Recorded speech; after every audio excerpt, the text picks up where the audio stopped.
online. Agora estamos online. Estamos online? Checando se estamos online, vamos aguardar para saber se estamos online. Sim. Estamos online então está funcionando. Aqui pra mim já deu ok. Vicky, vai lá no fundo e vê se o áudio tá ok. Estamos online testando o som, vamos testar o som agora. Para nos certificarmos de que estão todos vocês. Ricardo já entrou. Olá, Ricardo, seja muito bem-vindo. Vamos testar o áudio agora para certificarmos de que todos estamos ouvindo plenamente bem. Áudio ok, Vicky? Sim. Sim, disse Vicky. Vocês ouviram a voz da Vicky? Ah, muito bem. Então vamos lá. Vamos começar então. Hoje estou eu aqui, numa posição bastante confortável, como vocês podem ver. É a advogada Maíra de um lado, doutora aqui do outro, né? Eu tô o quê? Eu tô encurralada. Se eu ficar, o bicho pega, se eu correr, o bicho come. Mas o assunto hoje não é comigo. O assunto hoje é a polêmica da semana inteira. Vocês entupiram as nossas caixas de mensagem e o meu WhatsApp com perguntas. Então hoje nós reunimos aqui, fizemos um compilado das dúvidas, dos questionamentos, das inquietações de vocês. E hoje nós trouxemos aqui o escritório Solani Assessoria Jurídica para trazer alguns esclarecimentos. Lembrando que a TPM Marketing, o leão da TPM, nós somos uma empresa de comunicação. Nós não estamos aqui falando como abordagem jurídica. Nós somos especialistas na área de imóveis, né, no mercado imobiliário e construção civil, dentro do marketing, da divulgação de imóveis, não de comercialização. E hoje nós trouxemos especialistas aqui para tirar as dúvidas de vocês, esclarecer algumas questões e colocar luz sobre algumas polêmicas. Então vamos começar falando aqui das apresentações. Doutora, por favor, se apresente. Boa tarde a todos, me chamo Maíra, doutora Maíra Solani. E a pedido da Tabata, convite, muito obrigada, ela fez, né, um pedido que está muito em voga esse assunto de direito imobiliário, muitas pessoas, muitos zeladores, muitos síndicos e também corretores de imóveis têm muitas dúvidas e inclusive vem questionar ela se ela tem essa experiência. Eu falei assim, não, então vamos fazer o seguinte, por que não chamar o meu querido doutor Ricardo Batista, onde ele é especialista nesse assunto e ele vai trazer várias luzes para as perguntas aqui, para as dúvidas de vocês. Só ressaltando, tá, gente, o escritório Solani Assessoria Jurídica, ele atende às mais diversas vertentes do direito. E um deles, né, é o direito imobiliário, que fica com o doutor Ricardo. Então, por favor, doutor, se apresente, diga aí o seu pequeno currículo, sua pequena experiência que as pessoas ainda não sabem. E vamos começar por aí. Por favor, pode se apresentar. Olha ali para a câmera da verdade e se apresente, por favor. Pode pegar a idade também, tá? Boa tarde a todos. São mais de 40 anos nessa profissão. Iniciei com meu querido pai, direito imobiliário, condominial, responsabilidade civil. E nós estamos encarando aí as questões mais polêmicas que estão surgindo, né? Vamos tentar esclarecer o máximo possível. Excelente. Então vamos começar. Vamos começar do começo. Tem mais alguém por aí, ideia? Por enquanto, não. Oh, cadê os invites?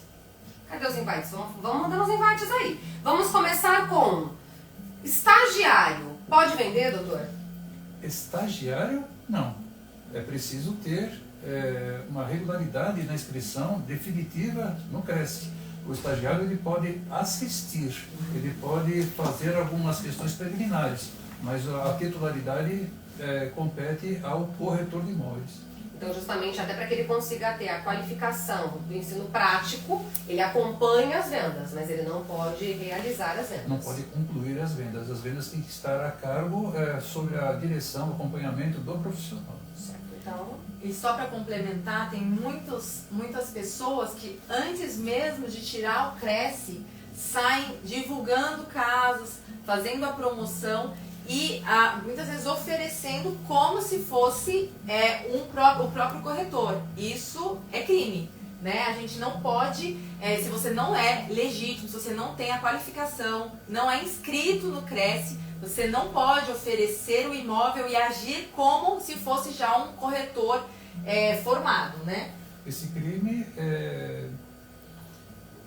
captação ilegal, não. concorrência desleal também não, eu esqueci o nome. Do quê? Do crime.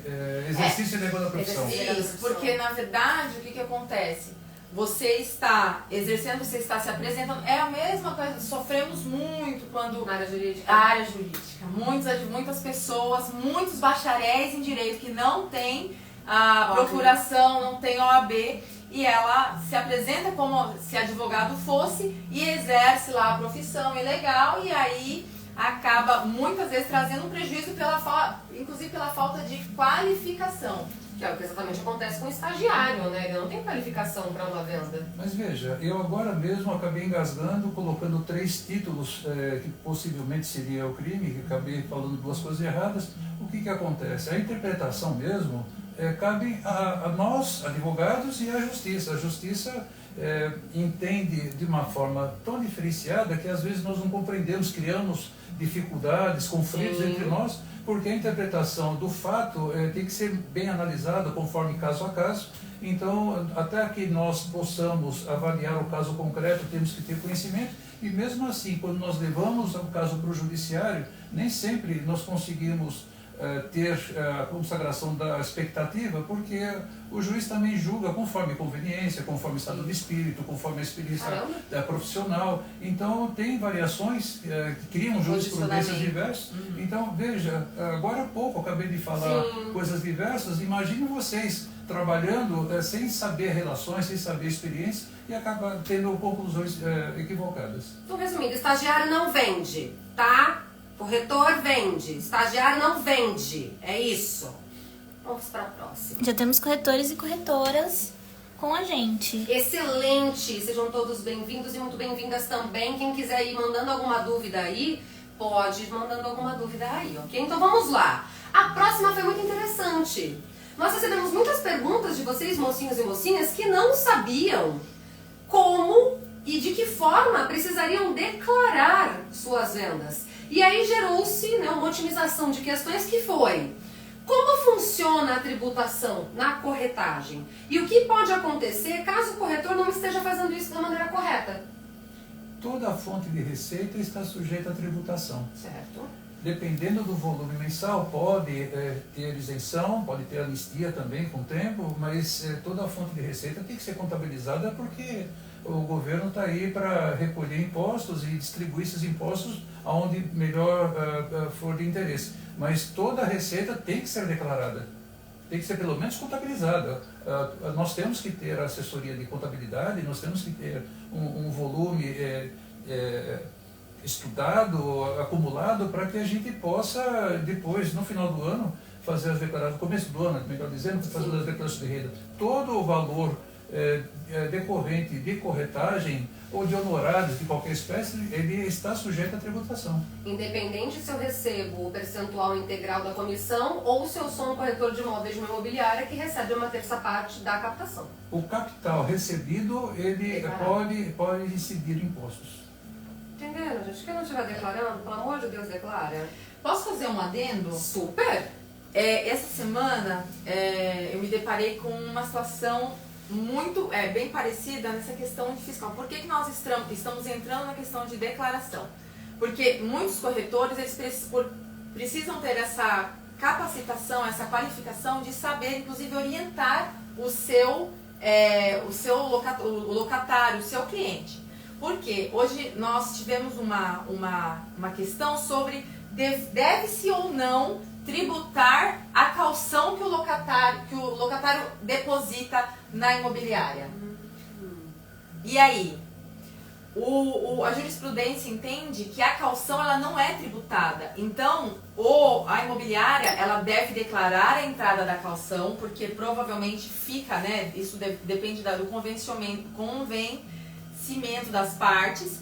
Mas a caução ela é declarada lá no imposto de renda ela entra como dívidas e ônus. Então ela não pode entrar como um recebimento, porque você não percebe a renda, né? Você declara como entradas, mas você não vai tributar ela. Não é acréscimo patrimonial. Não é.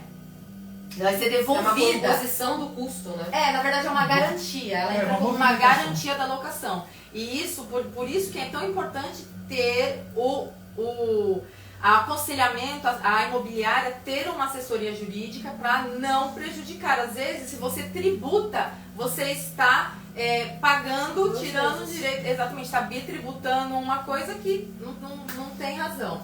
Excelente, excelente. Próxima? Próxima. Entenderam? Tudo certo? Seguimos. A avaliação de imóveis, outra questão que foi bastante recorrente. As pessoas apresentaram bastante dúvidas sobre quem pode fazer a avaliação de imóvel, o que determina a avaliação do imóvel, se qualquer pessoa, qualquer corretor de imóveis pode fazer a avaliação de um imóvel. Como que funciona isso? No âmbito judicial, é muito comum nós termos perícias. Então, os engenheiros cadastrados, os técnicos, aqueles que têm curso específico, esses estão legalizados para fazer a avaliação do imóvel. No âmbito fora do judiciário, administrativo, no comercial, somente o corretor com curso específico, homologado pelo CRES, é que pode fazer essa avaliação. Corretor simples não está habilitado a fazer a avaliação, não pode assinar por isso. Então, ele pode fazer avaliação desde que ele tenha feito o curso de avaliador de imóveis. Sim, ele tem um curso específico para isso, ele tem que ser homologado pelo CRES, tem que estar credenciado pelo CRES para poder subscrever a avaliação. Excelente, perfeito. Outra questão que apareceu bastante para a gente foi de donos de imobiliárias. Existe uma coisa muito recorrente que acontece no mercado de imóveis, que é a venda voltou, ou não concluímos a venda. E aí, alguns levantaram a questão sobre... o trabalho da imobiliária ele é feito, Captação. a venda ela não se concretiza, mas o corretor exige a comissão. Ele tem o direito, ele está em posição de exigir uma comissão quando a venda não foi concretizada? A corretagem é devida quando o corretor ele conclui o seu objetivo. E o que é o objetivo? É atrair as partes com a mercadoria, ele negociar e encontrar uma conciliação entre quem está vendendo e quem está comprando. Não importa se depois houve o pagamento, ou se depois as partes rescindiram, voltaram atrás, modificaram. A conclusão do trabalho do profissional já autoriza ele, já dá o crédito dele da corretagem. Então, dependendo, às vezes pode não dar certo, podem ter outras interferências, intercorrências, mas o corretor, a partir do momento que ele aproximou, negociou, acertou o valor, a conclusão, que às vezes é um ato administrativo, escritura, documentação, isso não faz parte dele. Ele concluiu o serviço, ele já tem direito à corretagem. Então, mas normalmente a documentação ela é feita antes, né? Então, você verifica a documentação antes. É que na verdade, assim, ó, o serviço do corretor não se restringe apenas você, ela é bem ampla, porque não é só você ir lá fazer tirar as fotos, não. Você capta cliente, você acompanha o imóvel, verifica se ele tem falhas estruturais, para ver se ele está habilitado para alocar para alguma pessoa ou para vender para alguma pessoa. Ele avalia, faz toda a avaliação, levantamento, isso gera custos, né? Tem softwares que os corretores eles precisam adquirir para fazer cada avaliação, né? E então gera custo. Então hoje a jurisprudência ela entende que mesmo que não se fecha o contrato, mesmo só pelo fato de ter captado, ele já gera o direito de receber. Agora, tudo que está em contrato não é discutido, né? Chama-se o conceito pacta sunt servanda. Os contratos eles devem ser preservados. Então, assim, se o contador, o corretor, ele faz a captação, uma vez que a pessoa, eu vou vender o imóvel, estou vendendo um imóvel e eu estou legalizado, ele sempre fala assim, tudo bem, faz uma assinatura de uma minuta prévia, prevendo que, uma vez que eu captei esse imóvel, né, coloca uma cláusula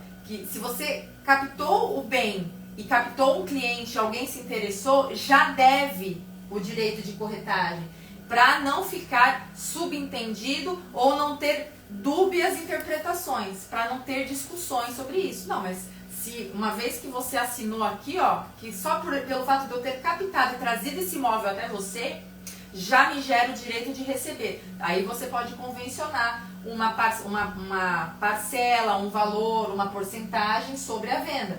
mas o direito em si e em tese, pela lei, é devido mesmo só pela captação. Existem circunstâncias que o corretor não tem gerência, não tem participação direta. Por exemplo, a justiça lá na frente vem a tornar nulo o negócio, vem Sim. cancelar algum ato de corregedoria, pode cancelar a matrícula. Então, o corretor não participa disso. Mas existe um outro lado. Não podemos esquecer que o corretor, ou a imobiliária principalmente, está vinculado ao direito do consumidor. Então existe uma responsabilidade muito grande atrás, que muita gente não se apega a isso, na localização do imóvel, documentação, uma apuração correta das partes para que não venha acarretar um problema futuro. Então, tanto a imobiliária quanto o corretor, eles ficam vinculados ao direito do consumidor perante quem está se servindo, o beneficiário daquele serviço. Inclusive, doutor, é importante salientar que, mas o serviço de corretagem é muito barato, é muito caro, a porcentagem é muito cara. Sabe o que quão importante é? Nós temos vários casos, isso é muito recorrente, Thalita, de pessoas que compram mal. E aí, mais um outro conceito, quem compra mal, paga duas vezes. Duas vezes. Ou então, perde patrimônio. Ou perde patrimônio. Então, muitas pessoas compram sem uma análise bacana de documentos legais, com análise técnica, para saber se o imóvel ele deve IPTU, certidões negativas de débitos, se está preso em arrolamento, em inventário, se tem alguma ação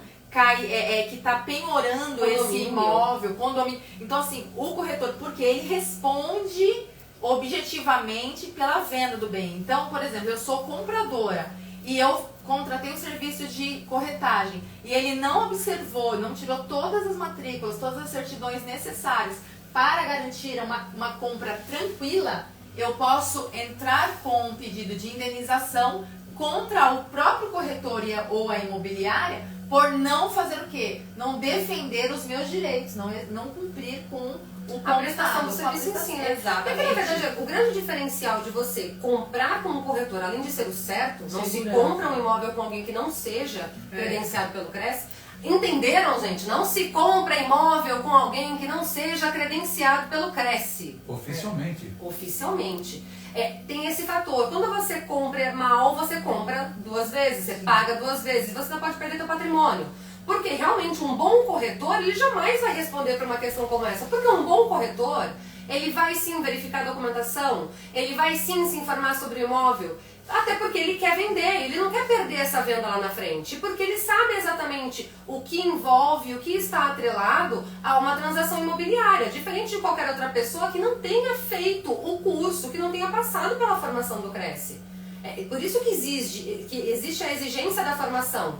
São muitas informações, são informações legais, tributárias, comerciais, é muita questão delicada, e fora o tanto que esse povo estuda, o tanto que um corretor estuda para poder apresentar um imóvel para vocês.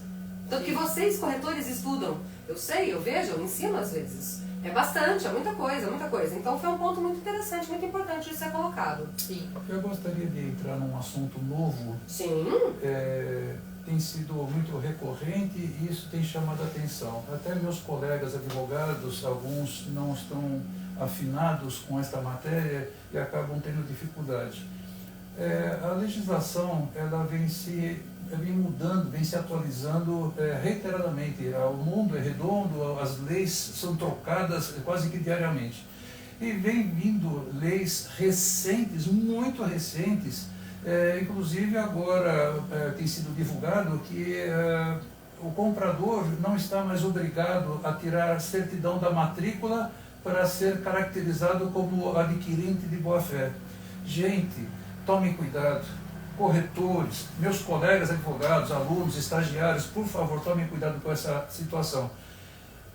A lei diz que não está obrigado a extrair certidões, no entanto, a consulta continua sendo obrigatória. A lei processual, a própria lei civil, que foi recentemente, mas parcialmente modificada, existe ainda muita discussão jurisprudencial sobre isto. Na justiça, aquele que se desfaz de um bem maliciosamente para poder ocultar certas coisas, certas dívidas, se tornando insolvente, ele está fraudando às vezes uma execução, fraudando um credor. Então a pessoa simplesmente não vou tirar a certidão porque não é obrigatório. Eu comprei, ou na certidão também não consta nenhum gravame, então eu já estou livre. Não é bem assim. Esta boa-fé não é só pela certidão. Nós temos da certidão na matrícula, nós temos que consultar, continuar consultando o judiciário em todas as esferas, todos os ramos do judiciário, que nós temos dentro do trabalhista, temos civil, nós temos a parte criminal também, que pode gerar apreensão de bens. Enfim, tem que continuar consultando e guardando essas certidões. Essa é uma matéria nova, gente. E eu estou vendo muita gente conversar dizendo que agora não precisa mais. Precisa, gente. Guardem, cautela não faz mal para ninguém. E é importante, uma coisa que é muito importante, você verificar que você, pelo fato de você ter procurado um corretor, não anula o fato também de você procurar um advogado. Porque o advogado também, ele tem condições de procurar, inclusive, certidões de objeto em pé ou de outras certidões que somente o advogado tem acesso. Às vezes o corretor nem sabe para onde correr. Exatamente. O advogado já é mais experiente, ele já tem a sua rotina de trabalho. Por isso a importância da imobiliária ter uma assessoria jurídica. É fundamental a imobiliária se consultar. E tem mais. Uma coisa que nós vamos até entrar, que até isso é extremamente polêmico. Contratos não são feitos por contadores. Contratos não são feitos por corretores. Contratos pela internet. Não é o doutor Google não faz contratos. Contratos são feitos por advogados que entendem de leis. O advogado, ele vai analisar várias e várias vezes, frequentemente a gente consegue quebrar contratos porque não tem força jurídica, tem abusividade. Então prestem atenção. Você não vai ficar desprotegido e vai evitar algumas demandas, dor de cabeça, porque faz um contrata um advogado para fazer o quê? Uma minuta de contrato de compra e venda, uma minuta de contrato de locação, um contrato de fiador, enfim, tem vários contratos que você pode pegar e que você vai, uma vez que você contratou, ele está atualizado, você não vai ter dor de cabeça e vai estar respaldando o seu cliente a não ter dor de cabeças futuras também. E uma coisa que eu não vejo nem colegas comentando, contrato de intenção de compra. Contrato de intenção de compra. Nós colocamos regras ali que vão valer depois, mesmo que não esteja no contrato, aquilo lá ele trabalha de forma supletiva. Uma proposta prévia, um contrato prévio. Tem uma coisa, o advogado não está ali só para assinar o contrato, ele se torna com aquela assinatura responsável pelo seu teor. Exatamente. E pela força que aquele contrato tem para combater ou para brigar pela pessoa, pelo contratante. Aliás, não basta ser advogado, assim como o médico tem tantas especialidades, os advogados também têm. Tem que ser especialista. Um advogado, uma pessoa que não tem, um profissional que faz tudo, acaba não fazendo nada. Eu sei fazer isso, eu faço previdenciário, trabalhista, não pega. Então, por isso que o Dr. Ricardo é especialista em direito imobiliário, vamos recorrer à inteligência da experiência dele, da qualificação. Falando sobre contratos, tem uma outra questão também. A questão dos contratos de locação. Eles podem ser menores do que 3 anos para residencial? Residencial são 30 meses. O que acontece? Mesmo se for renovação, desculpa. Mesmo se for uma renovação. Contrato é por 30 meses. Se for por prazo indeterminado, ele pode até passar dos 30 meses, depois a cada mês ele se renova. No caso, para rescisão, tem que esperar pelo menos 30 dias. O que acontece? O contrato para fins residenciais, ele tem que ter, por necessidade até institucional, ele tem que conferir uma garantia, uma estabilidade familiar. Então, o contrato de 1 ano, ele cria uma rotatividade muito alta. E quando você faz um contrato por 1 ano, 1 ano e meio, 2 anos, ou seja, menos do que 30 meses, essa cláusula de validade do contrato, ele praticamente ele é desconsiderado. Então, um contrato de menos de 30 meses pode ser quebrado? Ele pode ser contestado? Se o locador quiser fazer uma denúncia vazia, ou seja, uma rescisão de contrato sem motivo justificado, com prazo inferior a 30 dias, ele não vai conseguir, a 30 meses, ele não vai conseguir o despejo. Aquela cláusula inferior Olha a 30 só como é que dias. são as coisas. Um monte de gente agora que estiver vendo isso, pegando seus contratos de locação e checando de qual é o tempo. Porque houveram perguntas de pessoas que estão recebendo contratos de locação com menos de 30 meses. Residencial, a lei taxa como 30 dias, 30 meses. Alô, você que estava com seu contrato aí de 1 ano de locação. Alô, você. Você pode falar com o proprietário do imóvel. A luz aí. Tá vendo, gente, como é bom consultar um advogado, falar com um corretor? Ai, olha só que coisa. Muito bem. Temos mais alguma questão de contrato aqui? Deixa eu ver. E aí a gente já foca no contrato. Ah, tem uma questão sobre sublocação. Algumas perguntas foram feitas sobre sublocação. Então, vamos juntamos todas aqui. Se sublocação é permitido e de que forma é permitido e como me resguardar como corretor das adversidades de uma sublocação. Quem faz o contrato principal pode anuir uma sublocação, mas se o contrato principal de locação expressamente proibir, o inquilino, o locatário, não pode sublocar, ele não pode desviar a finalidade, ele não pode trocar os seus membros, ele não pode simplesmente se substituir. O contrato de sublocação também não pode, o contrato não pode, além de ser sublocado, ele também não pode ser cedido, transferido para terceiros. Isso depende da anuência do locador, do proprietário. Se por acaso o proprietário perceber esse tipo de irregularidade, ele pode rescindir o contrato motivadamente. Então aí, tá vendo? Se você estiver fazendo uma sublocação clandestina, cuidado, vai perder o contrato de locação. Existe uma particularidade. Nós advogados entendemos que existe a lei de usos e costumes. Se aquela situação é de conhecimento do locador, e ele não se mexe, ele não se move, ele não se opõe. Então, com o tempo, aquilo caracteriza uma anuência tácita. Então, nesse caso, aí sim, o inquilino pode contestar essa questão, dizendo que ele já sabia que ele anuiu. Anuiu porque ele conhecia e deixou a coisa acontecer. Sabia e não fez nada. Mas para isso ele precisa provar, tudo é uma questão de prova. Não eu costumo falar que existem boas provas, né? Claro, existem bons advogados, mas o que existem mais para ganhar uma causa são boas provas. Então, para todos os clientes que vêm me perguntar, eu falo assim, olha, você precisa ter um corpo probatório para você fazer valer o seu direito. Então, tudo bem.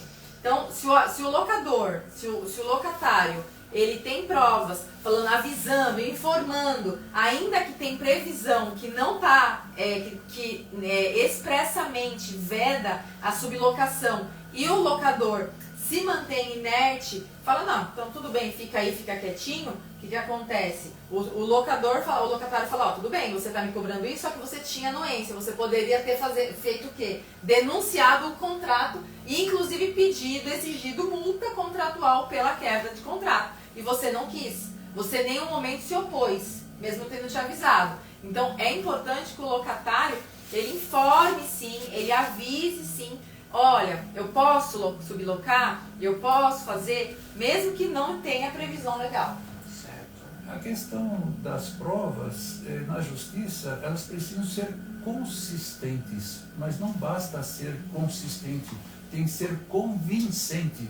Às vezes, fulano sabia, fulano viu, eu tenho aquela fotografia, eu tenho aquela carta, eu tenho aquele registro. às vezes não é suficiente, e mesmo que elas sejam suficientes, eles podem não alcançar o convencimento do jogador. Então a questão de provas e o ônus da prova, quem cabe a prova, é relativa, vai depender de caso a caso. Certo. Vamos para a próxima, vamos para a próxima, vamos para a próxima. Uma outra coisa que chamou bastante atenção da gente nos questionamentos dos corretores e corretoras é uma coisa que acontece bastante, a gente ouve muito falar disso em reunião e em treinamento, que é quando o corretor ou a corretora vai lá, faz o esforço da captação, faz o vídeo, faz a foto, bonito, lindo, maravilhoso, publica na sua rede social, aí vem outro corretor, pega aquele material sem autorização e utiliza. Não estamos falando de um material que tenha sido fornecido pelo proprietário do imóvel ou que tenha sido... Não. Os corretores estão falando sobre materiais que eles produziram, disponibilizaram nas suas redes sociais e chegam ao cúmulo de colocar a logo deles por cima da logo do corretor. Para esconder, para falar, não, esse material aqui é meu. Então, o que eles perguntaram bastante nessa semana foi, estão usando meu material. O que eu posso fazer para me proteger? Porque a minha logo eu já coloquei. O cabra foi lá e botou o logo dele em cima. O que eu posso fazer juridicamente? Eu consigo resolver isso juridicamente? Em toda relação, nós temos que ter uma boa fé. Isso vem desde os mais primórdios dias, relações, assim como nós temos relações familiares, subordinação, nós temos um respeito dentro de casa. A sociedade criou meios e formas de administração, entidades, para nós termos controle, né, das relações. Para isso nasceu o judiciário, nasceu tanta coisa, tantos órgãos. Todas as relações, elas prescindem da boa-fé. Quando existe uma má-fé, está sujeito a uma consequência jurídica. Então, nós temos uma vastidão de responsabilidades que as pessoas estão sujeitas, tanto criminal, administrativa, civil e tudo mais. O que me chama a atenção é que talvez pela modernidade, alguns sentimentos estão se deixando de lado. Mas o que eu vejo de importante? Muita legislação, muitas questões, elas dependem de legislação. Nós somos acostumados a se apoiar em legislação. Mas tem muita legislação que é omissa, que é contraditória. A lei entende o seguinte: aquilo que não é proibido é permitido, mas necessariamente o que não é proibido não precisa ser legal. De repente o ato é legal, mas não é moral. Então nós temos que analisar a coisa também de caso a caso. Então na relação da pessoa, se não tiver uma boa fé, vai gerar consequência. Esse, por exemplo, que teve a imagem, o trabalho prejudicado pelo terceiro, pelo malandro, se ele deixou de registrar, deixou de ter aquela propriedade, aquela criação, aquela propriedade industrial, aquela propriedade artística, se ele não registrou, ele não é titular daquele direito. Mas o trabalho dele, se gerou prejuízo a ele, essa malandragem, e acabou acarretando um enriquecimento injusto para a outra parte, ele tem todo o direito de reclamar. Aí tem indenizações de várias modalidades. Nós temos que pensar que não existe apenas, né, a questão roubou o cliente, roubou a venda. Não, você também fez, há um direito sobre o direito imaterial, que nós chamamos, que é a propriedade intelectual. A propriedade do direito que você pensou, que você se dispôs a fazer aquele trabalho. Então, uma vez que você foi lá, tratou da foto, tirou, gastou o seu tempo indo até lá, verteu o seu tempo, né, disponibilizou o seu tempo, fazendo isso, né, teve a criatividade, propriedade intelectual também, ela o direito brasileiro, ele preserva, ele quer resguardar esse direito. Então, sim, você pode, se for comprovado. Maíra, como que se comprova isso? Existem nas fotos, em cada foto, né, isso vai ser periciado. e aí tem os metadados. Então, tudo bem. Então, vamos chegar lá e falar assim, quando você questionar, então apresenta o seu metadado, me apresenta o histórico dessa foto, de onde foi tirada. Quando você tem muito, acontece isso muito nos smartphones, principalmente iPhone. Quando você sobe a foto, aparece os dados, os onde dados, você estava, a data. Exatamente, o descritivo de onde que foi tirada a foto, dando a legalidade. Que isso daí chama-se metadado, ou seja, dá uma veracidade daquela informação. Então, isso daí vai ser discutido e pode, se for judicializado, sim, a pessoa que roubou pela concorrência desleal, enfim. Isso é ético e moral, né? Vou incluir aqui um parênteses sobre marketing, tá? Com toda licença ao direito imobiliário. Mas a partir do momento que você, corretora ou corretora de imóveis, cria o hábito ou investe na sua imagem pessoal e começa a associar a sua imagem à sua publicação, eu quero ver o abençoado usar o seu material e tirar você dali. Porque ele pode até colocar a marca dele em cima da sua, mas botar a cara dele na sua cara, ele não vai conseguir. É verdade. É isso. É sobre isso e tá tudo ótimo. Aí falando ainda sobre essa parte de divulgação de imóveis, vamos lá. Qualquer pessoa pode divulgar um imóvel convidando uma pessoa para conhecer. Isso não pode ser interpretado como venda? Essas perguntas, elas vieram de onde? Hoje em dia é muito comum que as construtoras, as imobiliárias convidem pessoas para fazer divulgação de imóveis. A gente vê uma série de artistas aí, por exemplo, divulgando imóveis. E aí começou a surgir esse questionamento. Por quê? Porque é como se eles estivessem vendendo imóvel, eles podem fazer isso? Então tem essa dúvida. Uma pessoa que não é corretor de imóveis, está lá exibindo imóvel, demonstrando imóvel, ela está vendendo? Ela pode fazer isso? Eu vejo isso como direito de imagem. Eu estou cedendo a minha imagem, o meu trabalho é a minha imagem para poder facilitar, angariar um maior número de pessoas atraídas, né, por aquele bem. Mas isso ele não está vendendo, ele não está oferecendo produto, ele não está negociando, ele não está assumindo risco contratual ou do direito do consumidor de que ele se torna responsável. Isso aí para mim é um direito de imagem. É uma ferramenta, né? Inclusive incorre em crime quem pega uma personalidade social ou até mesmo uma pessoa que tenha, né, um maior número de seguidores e coloca numa publicação dando aquela garantia. Por exemplo, eu faço uma publicação e coloco um famoso lá para falar assim, nossa, ele compra, ele investe nas minhas coisas. Aquela pessoa, quando a pessoa está dando, fazendo uma propaganda, ela está dando a licença, tá? Ela está dando a permissão de usar a imagem dela para aquele fim. Ou seja, acontece isso muito em social media, quando a pessoa chega e fala assim, é contratada para fazer uma promoção de batom, essas coisas, esses cosméticos, medicamento e tudo, ela está dando o quê? Ela está provando, ela está falando, olha, eu, fulano de tal, eu aprovo isso. Influencer. Uma influência. Então o que acontece? Ele está dando a garantia que aquilo ali é bom.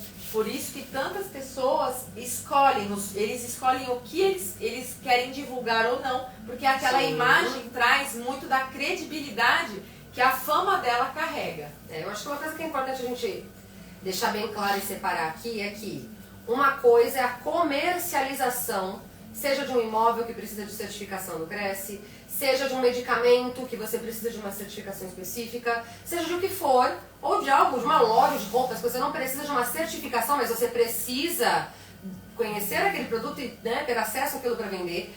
Isso é a comercialização. A outra coisa é a divulgação, né? Por exemplo, a TPM é uma empresa de publicidade e propaganda, nós somos uma empresa de marketing. Nosso trabalho é fazer o quê? Divulgar coisas para estas empresas. Significa que nós estamos vendendo? Não, nós estamos providenciando ferramentas para que essas marcas vendam.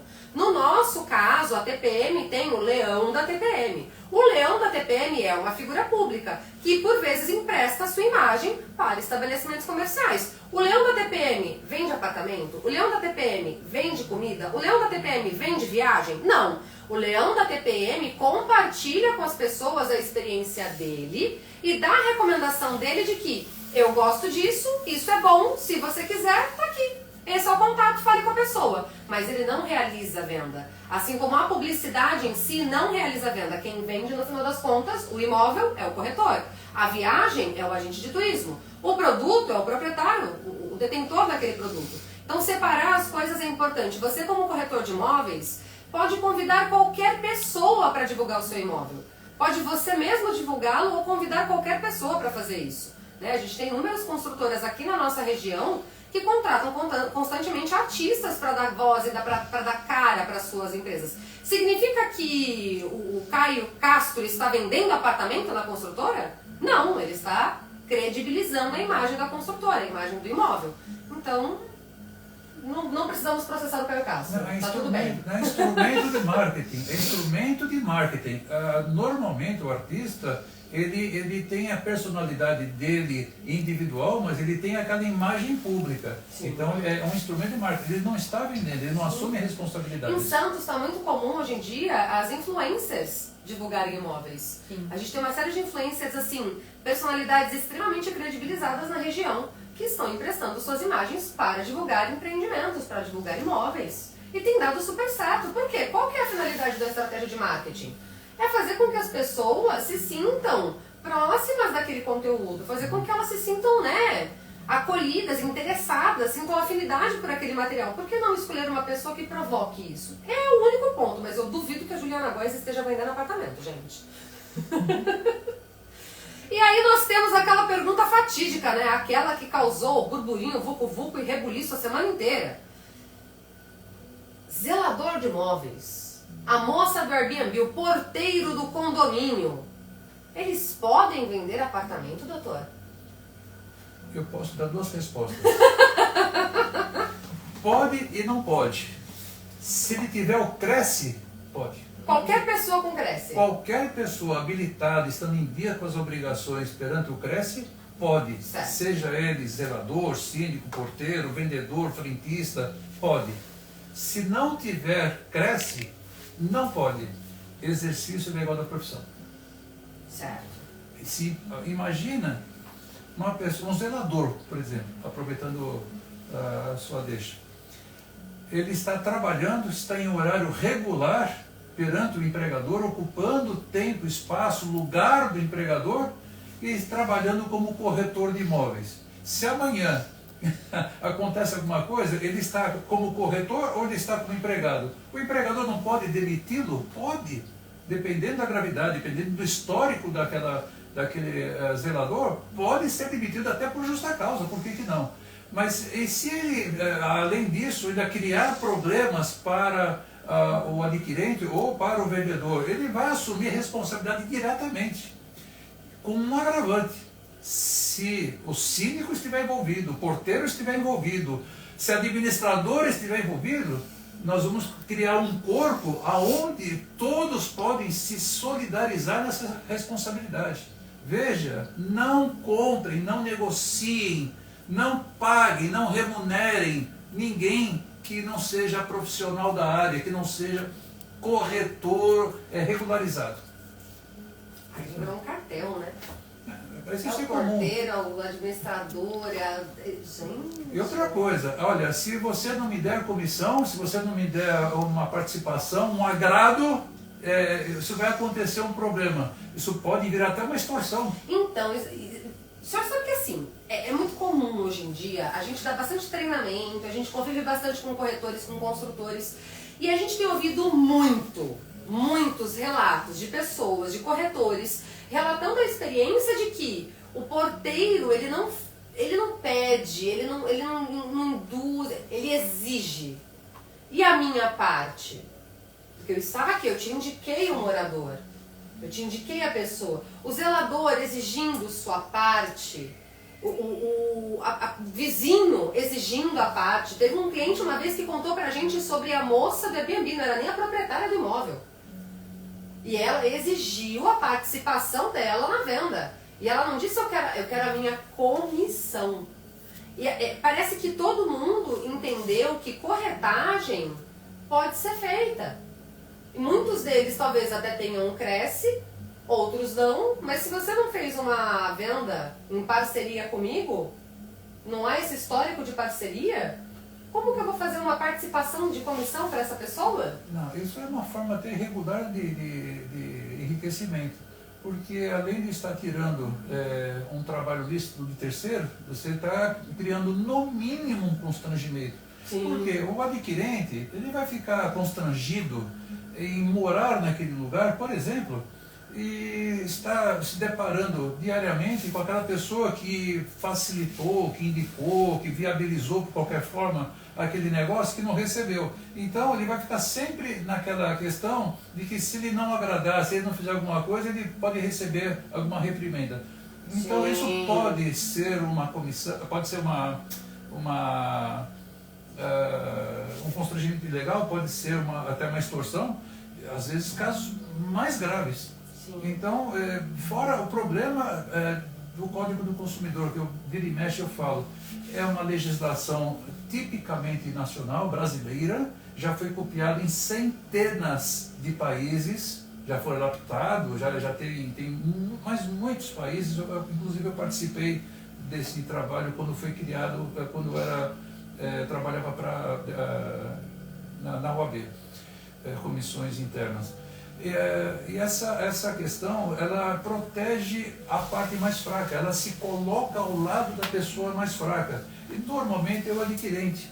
Veja, quando você faz alguma coisa que você abre espaço para se vincular no direito de trato obrigacional, você acaba gerando direitos enormes para o outro lado. Então, comissão, não, você pode dar uma gorjeta, você pode dar um agrado, alguma coisa gratuita igual um restaurante, alguma coisa. Agora, a pessoa exigir e você se render, eu já vi um caso, eu tive um caso no meu escritório, onde o delegado indiciou os dois, quem recebeu e quem pagou. Porque ele participou, ali é um ilícito. Sim. Ali é um ilícito. Faz sentido. Faz sentido. Então, é uma prática que a gente tem visto acontecer Frequente e crescentemente. Assim, quer vender imóvel? Tira o Cresce. Faz o curso. Se vincula a uma imobiliária ou abre a sua, né? Arca com as custas de se ter um estabelecimento comercial de imóveis, de comercialização de imóveis, qualifica a tua equipe, vai ver a quanto é fácil. Mas ganhar comissão sem... Não existe, de fato. É informal, é um meio informal. A justiça não vê isso com bons olhos, a administração pública também não. Precisa arrecadar e toda a fonte de renda é tributada. Quer dizer, é uma forma de você desviar o curso daquele dinheiro, escondendo e gerando problemas. E fica uma fama. Eu vou contar pra vocês que assim, quando a gente lançou a live, eu recebi muita mensagem, porque a minha mãe é zeladora. E a minha mãe, ela é zeladora há mais de 20 anos. A minha mãe, ela é a primeira zeladora mulher aqui da Praia Grande. A primeira zeladora mulher na configuração de figura mulher contratada para exercer a função. Porque antes disso era muito comum quando o zelador falecia, a esposa assumir o cargo. Isso era muito comum, geralmente morava-se dentro do imóvel e tudo mais. Minha mãe, há mais de 20 anos atrás, foi contratada como zeladora.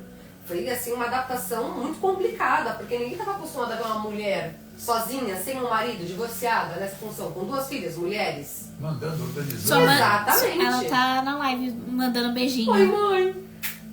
E a minha mãe, ela sempre, a vida inteira, os corretores chegavam lá, ela abria, levava. Dona Sandra, meu cliente quer passar aí pra ver alguma coisa, a senhora abre o apartamento pra ele? Ela abria o apartamento. Sabe quantas comissões a minha mãe recebeu até hoje?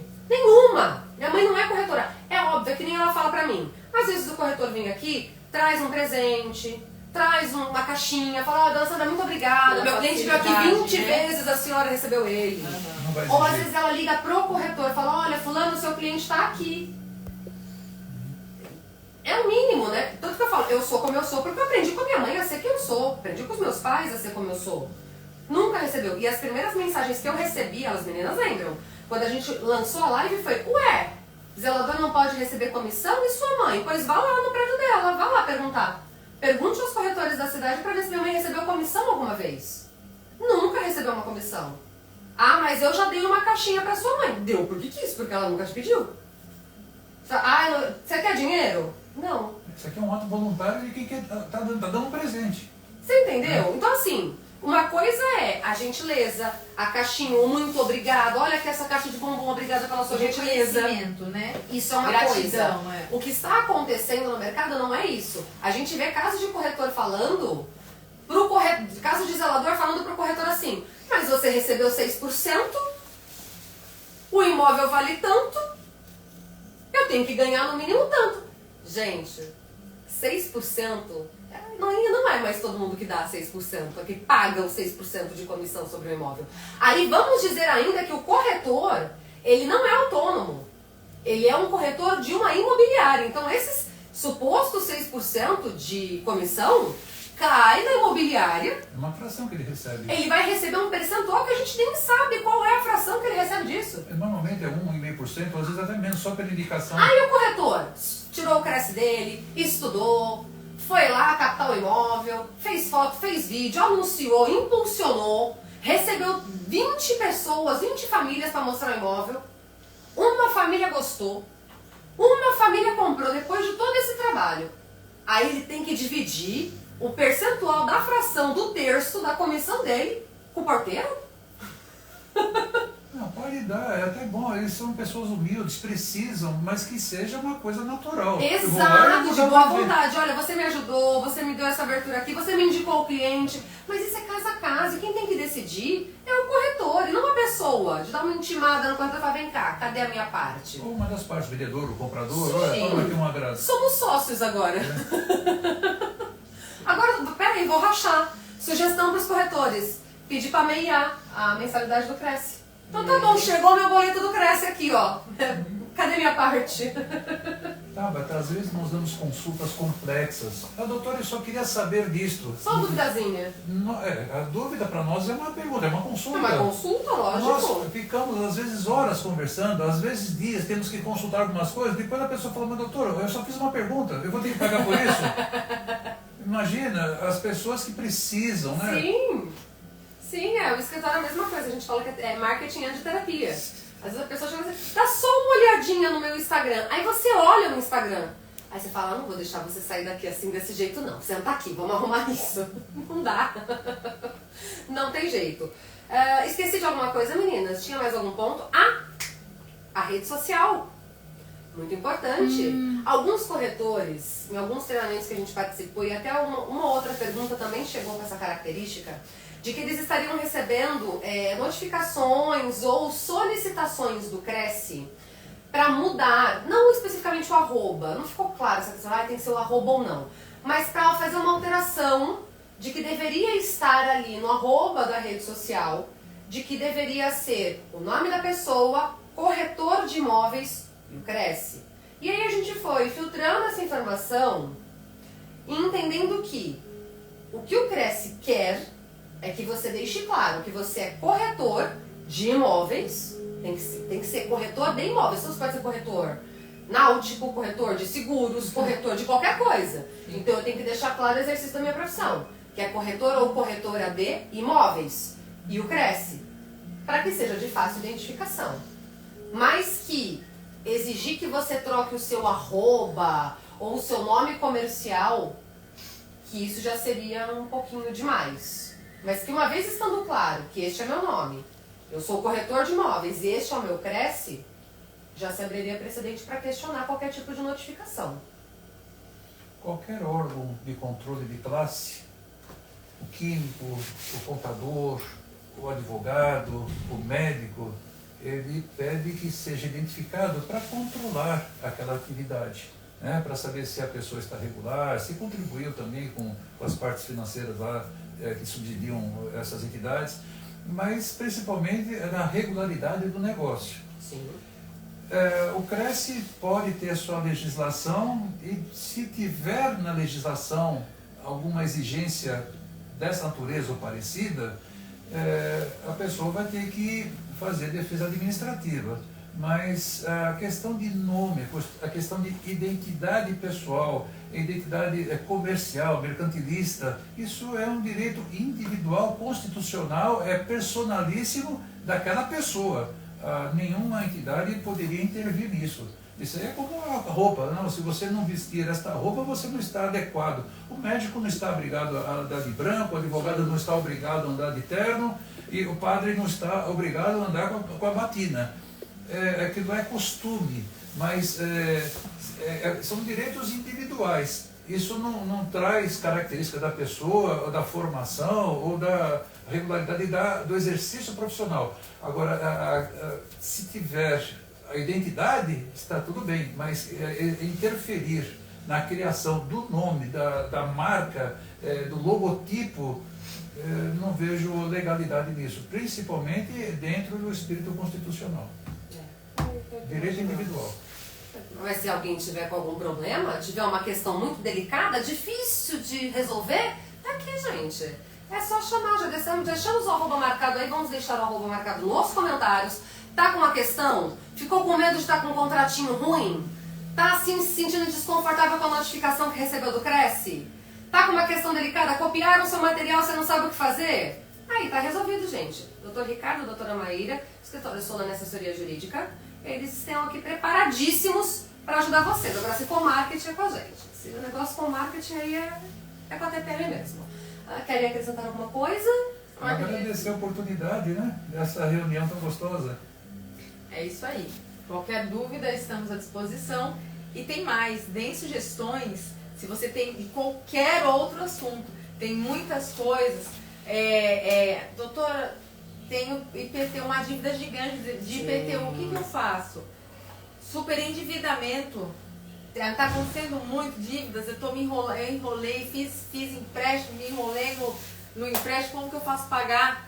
Podemos fazer a revisão disso daí, podemos olhar se tem condições, tem várias coisas que você pode fazer, pode aliviar, pode tirar a sua ansiedade e basta procurar o profissional adequado.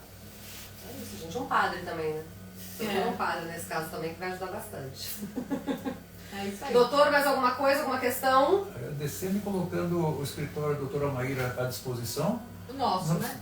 Nós temos várias linhas de trabalho, temos outros profissionais que atuam com a gente ou até em parceria, então nós estamos abertos para qualquer tipo de assunto, qualquer tipo de negócio e para esclarecimentos que possam ter surgido nessa nossa conversa, nosso diálogo. Excelente. Se alguém não gostou de alguma coisa que eu disse aqui, fale com eles. Mentira. Gente, muito obrigada pela presença, pela participação de cada um de vocês. A gente vai encerrar por aqui, mas antes, não poderia deixar de reforçar que não. Maíra não é minha irmã, mas poderia. Um beijo, gente. Obrigada. Tchau.